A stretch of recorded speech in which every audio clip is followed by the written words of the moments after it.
Hey, boss, go over there on that bench. Love boys. What do you expect in a park, Shorty? Penguins? Well, these love boys can't fly, boss. Neither can penguins. See, Blackie, I didn't know there was a lake down this part of the park. Well, Shorty, we've never taken this path to Mary's before. Huh? What do we do from here, swim? Now we take this footbridge. Ah, gee. It sure is a plenty cute lake for such a little one, eh? Well, stay away from that bridge railing, or you'll be telling me it's a plenty wet lake for such a little one. Hey, boss. Now what? Look, line in the water there. I bet it's sure. Uh-oh. Well, is it? It sure is. Is it, dead? If it isn't, it's awful careless. Come on, let's have a look.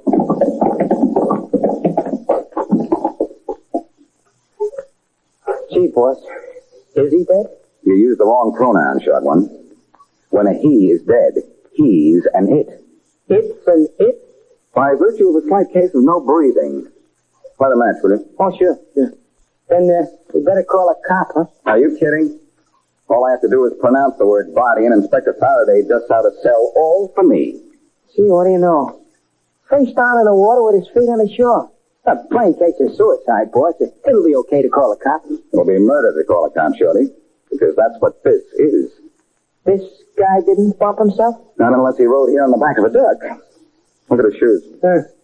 Kind of neat looking. And he pulled a neat trick, getting here without walking on them. I just don't blame him. What do you mean by that, boss? He's wearing brand new shoes, Shorty, never walked on. And it's a plenty long hike from here to the edge of the park. See? And I said, let's call a cop. Come on, let's get out of here. Sure, boss. Hey, you two. What's going on down there? Hey, boss, it's a cop. What's that lying in the water? The body? Uh-oh, Shorty. Here we go again.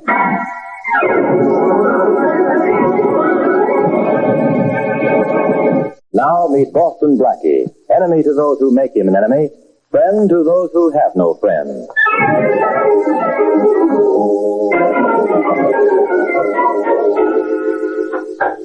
All right, Blackie, come on in. I want to talk to you. Well, look what invites me into the morgue. A body that walks and talks. Inspector Farraday. Blackie, some of these days you're going to underestimate me and be sorry. Don't tell me this case is closed already. Maybe I look dumb, Blackie, but I'm not. We police see things that other people don't. Oh? I'll let you know a little secret, chum. This isn't suicide, it's murder. Murder? Surprise, huh? Plenty. What makes you think it's murder? I don't think, I know. What a clever stunt this was. Would have gotten by somebody like you, but not me. I saw it the minute they brought the body in. And you, the great Boston Blackie, you thought it was suicide. Well, I'm certainly surprised. I thought you would be, pal. I didn't think you'd notice the shoes. Well, when you know you... What, you mean you... Why, you double-crosser, you knew it all the time. That's why I hung around. I thought you'd never notice it. Only a dope would fail to see no more than 10 steps have been taken in those shoes. I ought to throw you in jail. Don't choke yourself with jealousy, pal. This murdered guy, Walters, could have taken a cab to within 20 feet of the lake. I'm way ahead of you again, Blackie. I checked with every cab company in town. He didn't take a taxi. It's murder, all right. And I know how it was done. You'd speculate on anything, wouldn't you? It's as simple as a nursery rhyme, my dear fellow. He was picked up outside his apartment house, driven to the lake by his killer, hit over the head, and tossed into the lake. I'll buy that. But you'll have to give me a cut rate. I know it's not worth much until we have a suspect with a motive. I got a suspect with plenty of motive. The guy's wife. She didn't even break up when she identified the body. And guess where she says she was at the time Walters died? At a movie, alone. What did Mrs. Walters say when you told her it was murder? I didn't tell her. I've got Mrs. Walters tagged as a possible suspect. She admits she and her husband never got along. If she thinks I'm convinced it's suicide, she'll drop her guard. I'm even releasing a suicide story to the paper. Farraday, you Down there. Really? Okay, Blackie. You knew this was murder from the start. So maybe you know a whole lot more. Put that gun away, Farraday. Don't you know it's impolite to point? You found the body, Blackie. So I'm holding you as a material witness and locking you up till I've got my case against Mrs. Walters. Faraday, please, the gun you... I know, and it stays in my hand. After you've finished pawing over Walter's shoe, go on. Leave the shoe here. Where do you want me to put it? On this table right here. Take hold of the size 11, like so. It's surprising how heavy a shoe can be. Put the shoe down, will you? Come on. Sure, I'll put it down right on your hand. Oh, wait. Leave your gun on the floor, Faraday, or I'll have to use mine on you. So help me, Blackie. You run out on this, and I'll throw the book at you. How far can you throw a book, Faraday? I'm going a long way. You won't get far. Every cop on the force will guarantee that, personally. When you can get another key made for this door, Faraday, maybe someone on the force will let you out.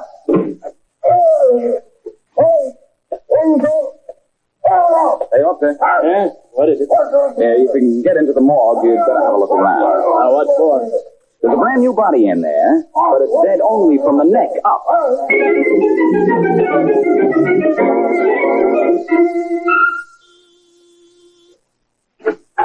Mrs. John Waters? Yes? I'm from the police department. May I come in? Oh, yes, of course. Thanks. Are you from Inspector Farraday? Straight from him. I'd like to ask you a few questions. I see. Your late husband carried life insurance? Doesn't almost everybody? That doesn't answer my question. Yes. That does. For how much? I don't know. For how much? Enough? Is that all? No. May I see the policy? I don't have it. Where is it? I'm not sure. In my husband's safety deposit box, I suppose. You the sole beneficiary? I suppose I am. I never asked my husband. Do you suppose everything? What company did your husband carry his insurance with, or do you just suppose it was some company? No, it's the New Northern Life, I think. Oh, first you suppose, now you think. Well, it's a big improvement. Look here, I don't think you're from the police at all. Some cops still have arches, Mrs. Walters. You're not from the police. Who are you? I'm asking the questions, Mrs. Walters. Well, I'm going to call Inspector Farraday. Your husband's policy is with the New Northern Life, huh? Now, can you remember for how much? I'm not answering any more questions. Police Department. Inspector Farraday, please. Yes, ma'am. Farraday speaking. Inspector, this is Sarah Walters. Oh, yeah? Did you send a man from your department to talk to me? Where is it, North? Well, there's a man here now who claims that he came from your office. Put him on the phone. Of course. Inspector Farraday wants to talk to you. Here. Thank you. Hello? Hello? Hello, sweetheart. How does it feel to be out of the morgue again? Blackie, I might have known it was you. I know. You're going to send up a squad car and then pick me up. You better behave yourself. You're getting in this deeper every minute. I don't know what I'm getting into, Inspector, but I do know I'm getting out of here, so don't bother to send for me. Goodbye. Blackie, so help me when I... Sorry to be leaving, Mrs. Walters, but this place is going to be full of cops in a few minutes, and I hate crowds. Who are you, anyway? The name's Blackie. Boston Blackie? That's right. Then you're the one who found my husband's body. And that isn't all I found, Mrs. Walters. And if Faraday doesn't see me first, I'll see you again.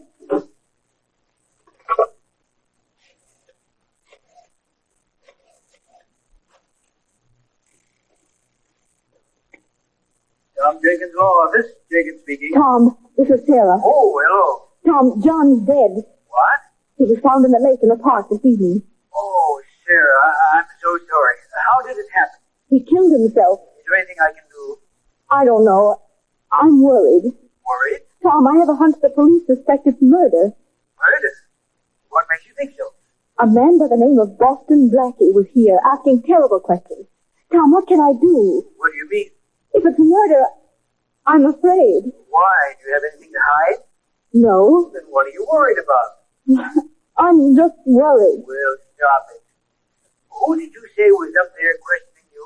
Boston Blackie. Boston Blackie?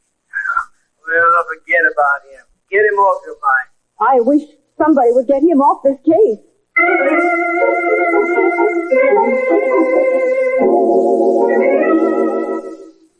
I know you're the beauty of the New Northern Life Insurance Company, baby, but are you the brains, too? That depends on what you want to know. Well, you see, I carry a life insurance policy with your company. My name's John Walters. Yeah? I've forgotten the name of the man who sold me the policy. You could give it to me, couldn't you? Well, not from memory. But I should have it in my file. I think I should have you in my file. Is there room? Sure. You probably have a very small name. What was your name again? There's still John Walters. Walter, Abel, Ira, Walter, John. Here we are. The salesman's name? Here was, Fred Singer. I'd like to talk to him. Oh, that door right there. Just knock. Thanks. And, who got me this information? Mr. Singer will be glad to do anything he can for you. I'll be back. Come in. Fred Singer? That's right. I'd like to ask you a few questions. I don't think I've... My name's Blackie, Boston Blackie. Oh, You sold an insurance policy to John Walters, didn't you? that's right. When? I'm afraid you'd better explain your reasons for these questions. John Walters is dead. What did you say? When did you sell him this policy? A month ago? For how much? $50,000. Who's the beneficiary? His wife. How well did you know Mrs. Walters? I've never met her. Oh, This is certainly a shock about Walters. How did he die? he was murdered. Oh, the police know who killed him? Well, I'll give you a hint. If the police can prove their case, they'll save your company $50,000.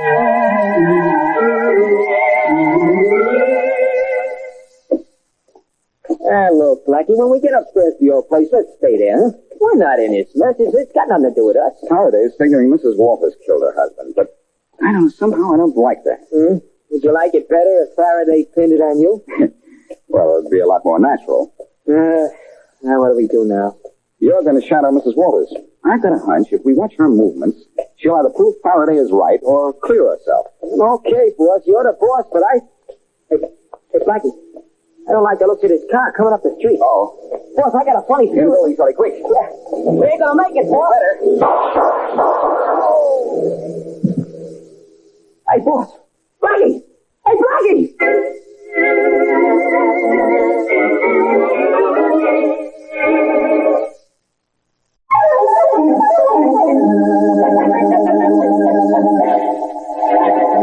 Now, back to Boston Blackie.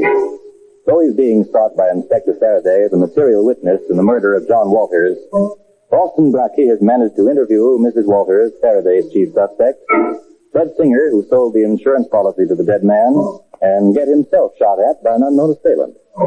As we return to our story, Blackie is still avoiding Faraday, and is at the apartment of Mary Wesley, where the young nurse is dressing his bullet wound. This'll hurt, little Blackie. You know you're supposed to report this to the police, don't you? Yes. It's the law. Yes, I know. Was Shorty hurt, too? No, not a scratch. Ouch. Sorry. What kind of trouble are you in this time? Up until this bullet autographed my arm, I wasn't in any trouble. I thought. Now we're both in trouble. Oh, don't worry, honey. I'll report this to Farraday myself. Shall I answer? It's probably for you. Hello. Hello. Oh, Blackie. Blackie, this Shorty Are here. you still trailing Mrs. Walters? Boss, I'm checking after that dame like she owed me the last $10 bill in town. Hey, you know something, boss? As much as my IQ will allow. I don't know nothing from IQs, but I know I've seen this Walters dame somewhere before. Now, don't tell me she's a waterfront mall in Park Avenue clothing. I don't know about that. I just know that I've seen her before. Well, don't lose her. Where is she now? Well, I tell you, first she went into the bank, boss, and then she went into an apartment building across the street from here, see? You know what apartment? Yeah, a guy named Singer. Fred Singer? Yeah. Hey, boss, how did you know that? Never mind that. Singer told me he didn't even know Mrs. Walters. Where are you now? In a drugstore at the corner 86th Street in Elmhurst. I'll be right up. Well, you better step on it, boss. The dame went into that building like she was in a hurry. I have a hunch she's not only in a hurry, short one. I think the lady's also in a jam.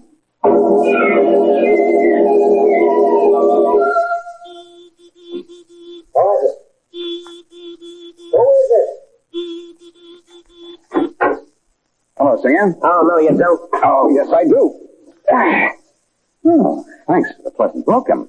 Well, hello, Mrs. Walters. Again? Well, this is all very cozy. Two people who don't even know each other. Of course we know each other, and we have for years. You don't think we'd be foolish enough to tell you or the police? You were foolish enough to let my man trail Mrs. Walters to your apartment. Now, what goes? I don't think we have to answer your questions. You're not from the police? Well, maybe you'd rather answer their questions. What do you want? Let's see that insurance policy. What insurance policy? The one you sold John Walters. Don't be a fool. What would it be doing here? You brought it here, Mrs. Walters. I did not. You didn't stop in at the bank on your way here to get change for $1. Oh, no. Let's see the policy. All right, let him see it then. Here, huh? This is cozy. The policy, Mrs. Walters. I'm getting it out of my purse now. Be sure it doesn't come out with bullets in it. Here it is. Thanks. I don't see what you intend to accomplish with all this prying. For one thing, I intend to find out who hit John Walters on the head, so I can get Farraday off my neck. Let's have that policy. You can see I wasn't lying. It was signed a month ago, and it's for $50,000, just as I said. Mind if I use your phone? Go ahead. If you want anything in that policy, It explains itself. Who are you calling? Inspector Farraday. To turn you two in for the murder of John Walters. You out of your mind? Don't move, either one of you. You've got a good gun and better aim. Farraday speaking. Hello, Farraday. This is Blackie. Okay, Blackie, this has gone far enough. I'm issuing a warrant for your arrest. Look, chum, don't make any more mistakes than you've already made, or I'll make you solve this case by yourself. Oh, yeah? You want Mrs. Walters, and the man who sold John Walters his insurance. I was just checking into the insurance angle on this thing. Well, I've checked for you, sweetheart. Here's the dope. It's as fat as the pen on your face there. Mrs. Walters wanted a divorce. Singer wanted Mrs. Walters. The only thing that stood in the way was Mr. Walters. That's an old one, the love angle. Yes, but love wasn't enough this time. Money was interesting, too. So, Singer sold Walters a policy for $50,000 payable to Mrs. Walters. I get it. Then Miss Walton knocked off Mr. Walters so they could get married and live happily ever after.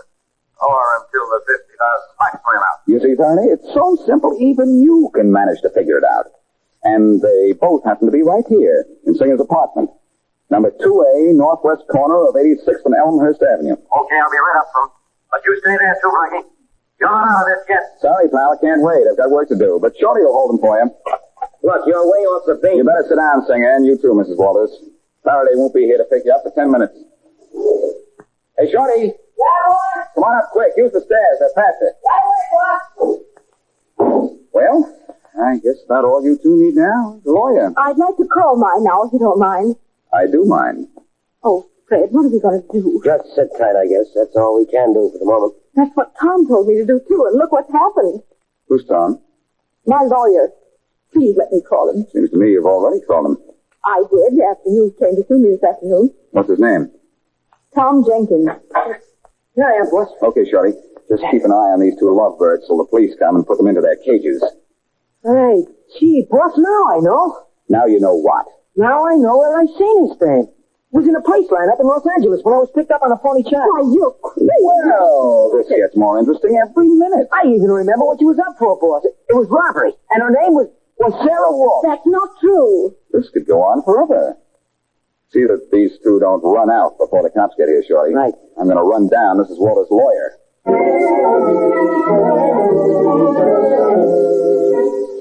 Yes, I've been Mrs. Walters' lawyer for many years. But you never knew Mr. Walters? No, I didn't. They didn't get along too well, you know. I was Mrs. Walters' attorney. Nice place you have here. No, I like it. I was in the lawyer's office just the other afternoon. He had the same kind of paneling. Really? Well, I'm very busy, Blackie. A lot of work to do, so if you just tell me why you came down here. Tom Jenkins. Well, let me see. Are you by any chance related to the Alfred Jenkins on the east side? No, I'm not. Now look here. Excuse me. Hello? Is Boston Blackie there? Why, yes. In just a minute. For you. Oh, thanks. Hello? Blackie, Yes, Mary. I called Los Angeles just as you told me to. Oh, what'd you find out? Is it all right to talk? Yeah, sure. Go ahead. Nobody can hear you. Well, you were right. And Sarah Wolf was sent to a California prison for 3 years for robbery. Uh-huh. She later changed her name to Sarah Burroughs. And she came east where she married John Walters. Swell. Anything else? Yes. I asked about the name of her attorney on that case. It was a man by the name of Tom Jenkins. He was discharged several years later for malpractice. Mary, you're the most wonderful girl in the world. Yes, I know. On a telephone. I'll talk to you in person in the best restaurant in town at 8 o'clock tonight. I'll call for you at 7. Well, I won't wait a minute after time. Good girl. Bye-bye. Bye. Now, Now, can we get down to business, or may I go to work? Sorry to hold you up, Jenkins. Gee, I'm really sorry. One more phone call, and then we can talk. Go ahead.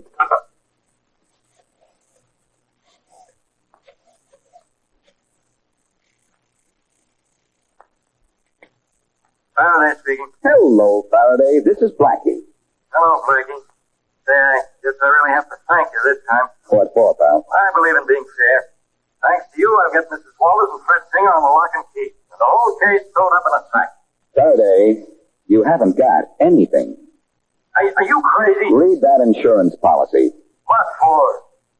Look, Walter's death was supposed to look like suicide, wasn't it? Any fool could have told that. Then only a fool would have wanted Walter's death to look like suicide. If he knew what was in that insurance policy, and both Mrs. Walters and Singer knew it. Know what? Then a suicide clause voided the policy in the event Walters killed himself inside of 2 years. And that policy was only 1 month old. Well, I'll be, Inspector, mustn't brag. You made a fool out of me, Blackie. Relax, Inspector. I thought Singer and Mrs. Walters were the ones we wanted, too, until I read the policy carefully. But now I've got your real killer for you. Where? Right here, from 1051 in the City Building. His name is Tom Jenkins. Put down that receiver, Blackie. Afraid I'll have to put an end to this little conversation, Inspector. I heard what he said. I'll have a squad up there in 5 minutes. For the last time, put that receiver down. With pleasure. Who's getting so heavy anyhow? Very clever. Oh, not very. For that very lovely shot in the dog, you're going to get a shot in the back. Oh, I don't think so. This gun in my hand wasn't filled at a water fountain. Oh, I was referring to what you called my shot in the dark. I wasn't guessing at all. Oh, you looked into your little crystal ball, huh? No, into the court records in Los Angeles. Mrs. Walters went to jail out there a few years ago, and you were her lawyer. Well, you are informed, aren't you? Better than you think. When she came east, she changed her name, married John Walters, had 2 children, and then you followed her to blackmail her for every dime she could lay her hands on. Your answers don't wait for questions, do they? A little while ago, Mrs. Walters went broke, didn't she? What makes you think so? It had to be like that. You murdered John Walters to get the $50,000 for which he was insured, because you knew you could get every penny of it from Mrs. Walters. I don't think you can prove that. You must think so, or you wouldn't be holding that gun at me. Just a precaution. Well, I'll tell you why. Would you kill John Walters, if you'd like to know? The clue is in the insurance policy. And you're the only one of 3 suspects who didn't see the policy. Oh? If you had read the policy, you wouldn't have made it look like suicide. After all, you did want Mrs. Walters to collect. Well, you're a very clever young man. It's too bad I missed when I shot at you this afternoon. But it isn't too late. Put away that gun, Jenkins. Cops will be here in a few minutes. I won't kill you here. We're leaving. Take my car for a drive in the country. You dumped Walters in the park, and you're going to dump me out in the country. Murder seems to bring out the rural in you. I'll just search you for your gun, if you don't mind. Go ahead. Yeah, there's no gun. Let's go, Blackie. Right out that door, the way you came in. Okay. Just remember, this hand in my coat pocket has a gun in it. I wouldn't have to give it a second thought if I had my gun with me. Here's your gun, boss. What do you... Well, Shorty. Yep. Here's your gun, boss. Sticking in this guy's back.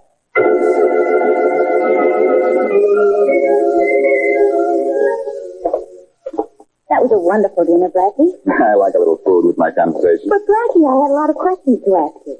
Have you run out of them yet? Nope, just one more. All right. Where should we walk? Oh, it's a beautiful night. Well, here's the park. What about through here? Oh, Blackie, do you think we should?